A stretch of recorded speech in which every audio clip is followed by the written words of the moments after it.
What's up, YouTube? Knight's Edge here, doing another quick little review. The Demco Cold Steel Demco Design AD-2010. I keep wanting to say the Demco AD-10, but it is the Cold Steel AD-10. Really overbuilt, everyday carry knife. It's got its ups, got its downs. I'm gonna go ahead and go over that right now with you. Go ahead and give you a little history, I guess, behind it. Cold Steel, I think, has been a brand for about 30 or 40 years, maybe. Andrew Demko was a designer that designed knives for him. He split off from Cold Steel whenever their parent company sold out, and also right after this model and the AD-15 released, and had pretty good success. So I guess he figured it was a good time to leave and start designing knives on his own. To my knowledge, there wasn't any like ill will between him and the company or anything like that. I could be wrong about that, but I'm pretty sure that that's the reason behind him leaving anyway. He worked for Cold Steel for quite a while, designed quite a few knives for him. This AD-10 was a pretty big hit when it came out. It's been out for about 5 years. It's a really good overbuilt knife for everyday carry, and too heavy for a lot of people, too bulky for a lot of people, but I think it's a pretty good knife, especially if you're in the woods. If you got thick pants, it's a good carry. If you got belt, thick pants, I wouldn't carry it going to the gym or anything like that. But other than that, it is not a bad, extraordinarily heavy knife. Anyway, go ahead, before I get into the woods too much here, and do a little size comparison. Probably help if I go ahead and flick the knife open for you guys. So that's it. Pretty good size knife. That looks like a back lock, but it kind of is, but it's also called the Triad Lock. So Cold Steel's take on the back lock. It's like an improved back lock. And I'll go over my kind of knowledge of the Triad Lock here in a minute. Go ahead and get size comparisons out the way and everything, dimensions and specs. This is the full size knife, Spyderco Paramilitary 2 as a full size knife. You can tell it's a little bit bigger than that. This is the Spyderco Para 3. Now, even with the titanium scales that I have on this particular Paramilitary 2, it came with G10 scales. The AD-10 is still feels a little bit heavier. We'll check that out here in a minute when I weigh it. But it's a bulky knife. There's really no way around it. It's a pretty bulky knife, which has got its good side too. So here's the QSP Penguin. It's kind of a comical comparison, really. QSP Penguin, more of a kind of like a convenient, lighter weight, everyday carry.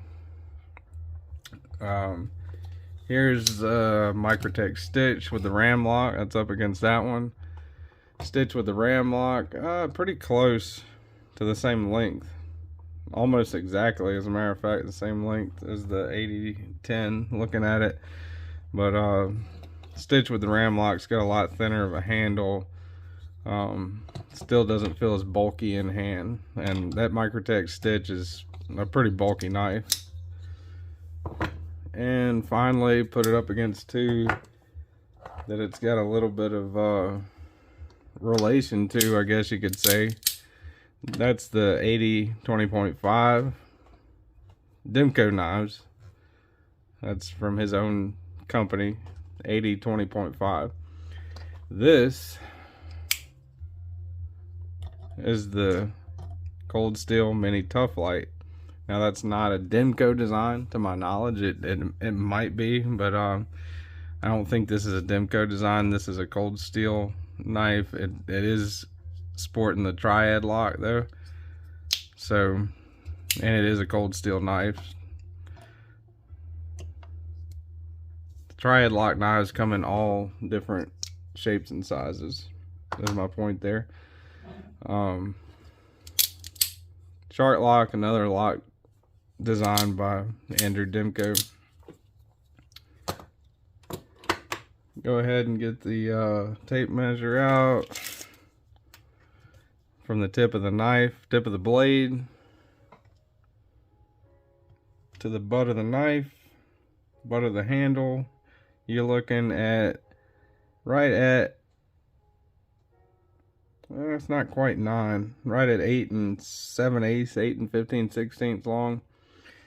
From the tip of the blade to the handle itself, you're looking at about 3 5/8 of an inch. Cutting edge on this thing, 3.5 inches. Do the calibers here, take a look, see what the calibers tell us about it. Like I said, it's an overbuilt knife, so it's gonna have thick blade stock. All right, put the calipers on the blade stock. That is pretty thick blade stock. That's sitting at 152 thousandths, 151, 152 thousandths on the thinnest, on the thickest part of the blade stock. It's got a compound hollow grind, goes down to a pretty decently thin edge actually for such thick blade stock. Before you get to the bevel, you're looking at right around 57 thousandths. And of course the apex, the very sharpened end of it, right around 20.5 thousandths. Pretty sharp. It can get pretty sharp and pretty slicey for such a big knife. And go ahead and get out the scale.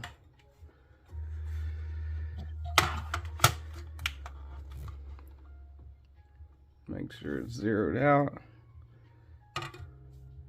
7.1 ounces is what I got on the scale.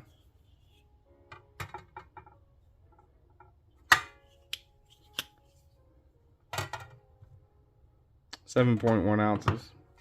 Ounce and inch, that's almost double of the, or it is double of the recommended, I'll keep that out for a second. It is double of the recommended ounce and inch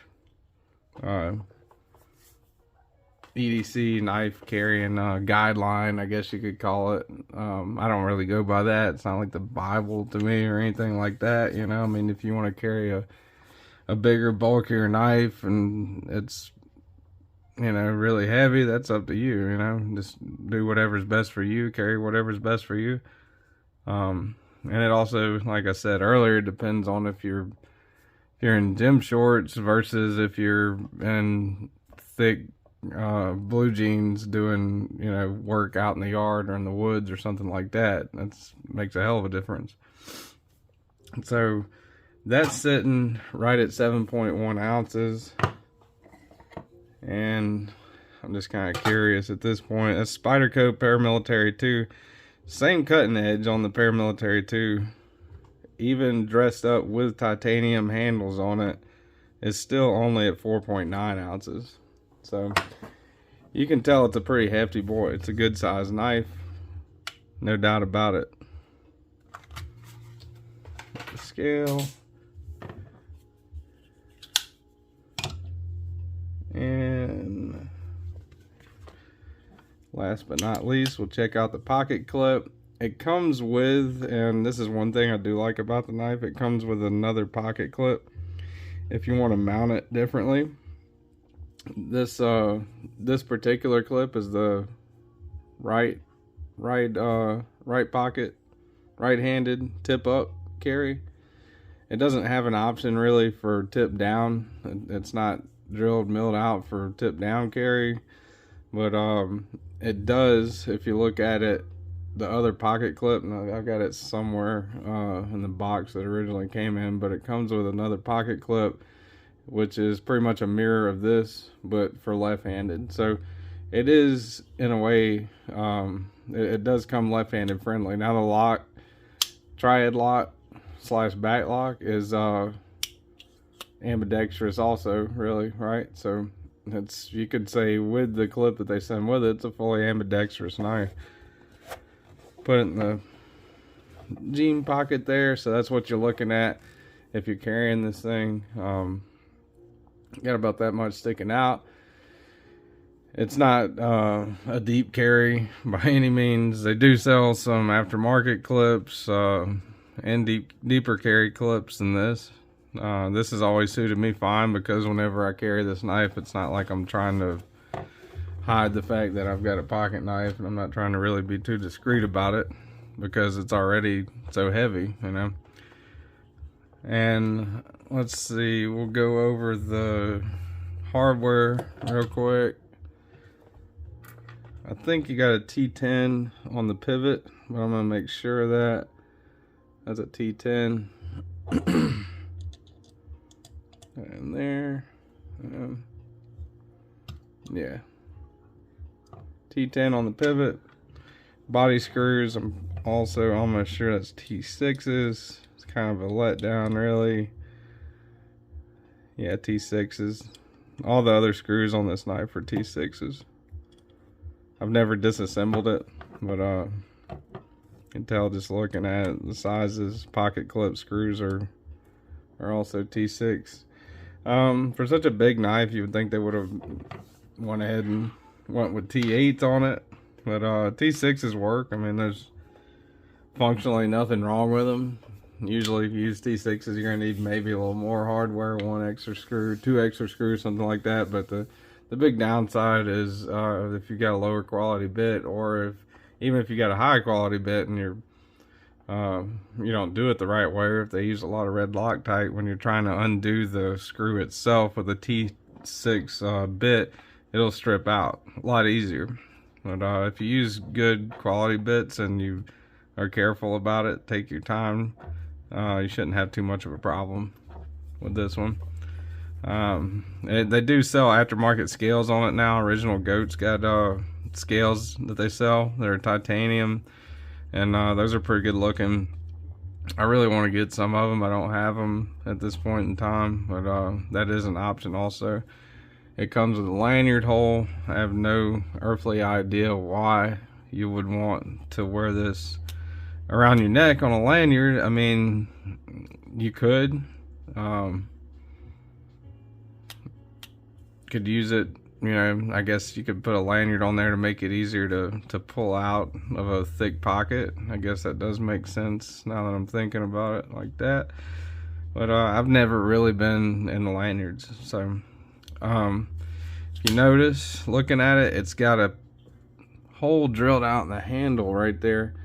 Now that's, you can actually make a pin, or get a cotter pin, or any kind of little pin, and actually this is just the Torx, but I'm just using it for an example, and put it in there. That provides a little bit of extra security from the handle closing, but in my opinion, you really don't need any more security than what the Triad Lock provides.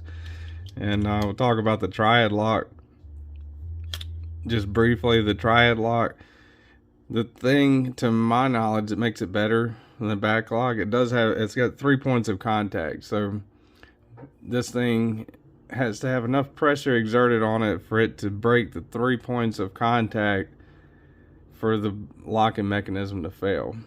Whenever this has like a little groove, kind of like a little half moon, half circle cut in it.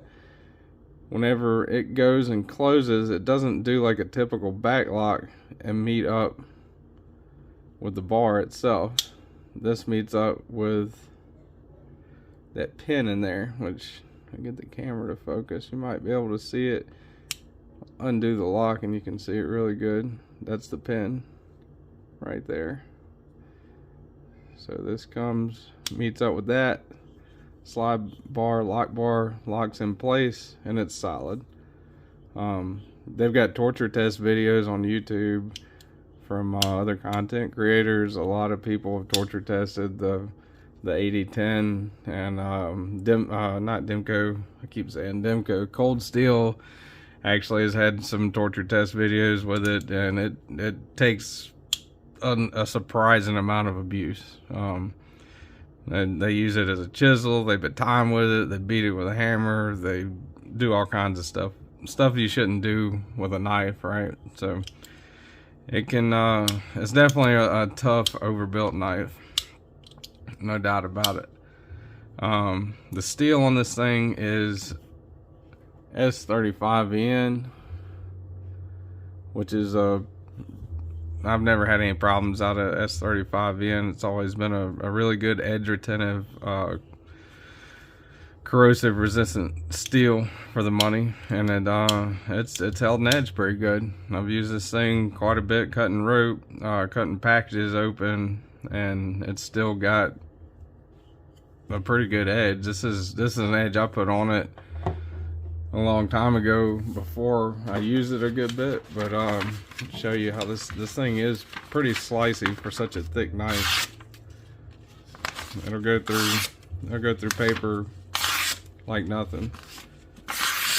You're not gonna be cutting paper with it, but that's to kind of demonstrate the how smooth that edge can get, even though it's such a thick blade stock. It's just surprising. You can tell that I've used this thing. If you look at the blade and the satin finish that comes with it, you can tell that I've definitely used this thing. You can see a rub mark on each side right there. Right there on the satin finish, that's where I used a automatic knife sharpener before I learned to sharpen with the KME and the Work Sharp and the TS Prof, and before I learned to sharpen by hand.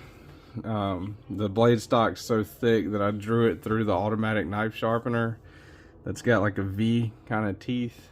I'm drawing it through that. The sidewalls are rubber, so it rubbed off that satin finish, and it does have some other little scratches and stuff on it just from being hard used.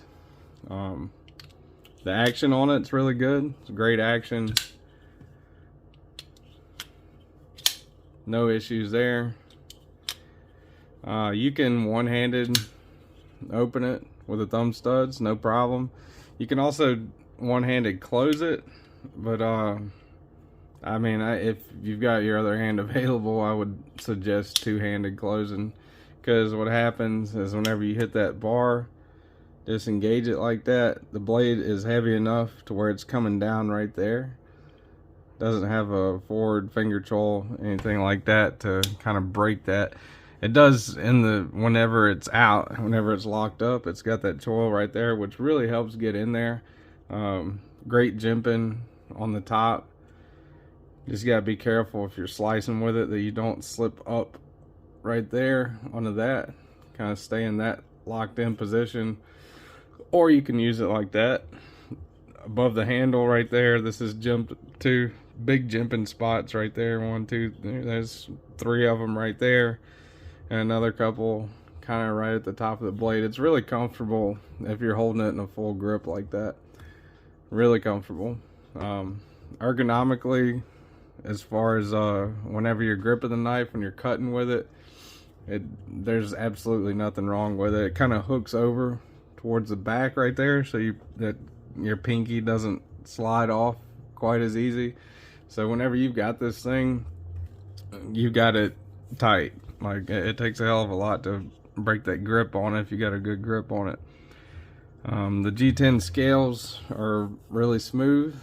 I really like their G10 better than a lot of other G10. I actually kind of maybe even prefer that over like Spyderco's rougher, grittier G10. It's fairly smooth. It's a nice G10 texture. The edges going around are rounded off, contoured, so nothing really sharp. It's got a back spacer along with the back lock, the Triad Lock. You got a back spacer right there to help keep gunk and dirt and stuff out, and to provide some more stability. Overall, this is a wonderful knife, great knife. I would recommend it.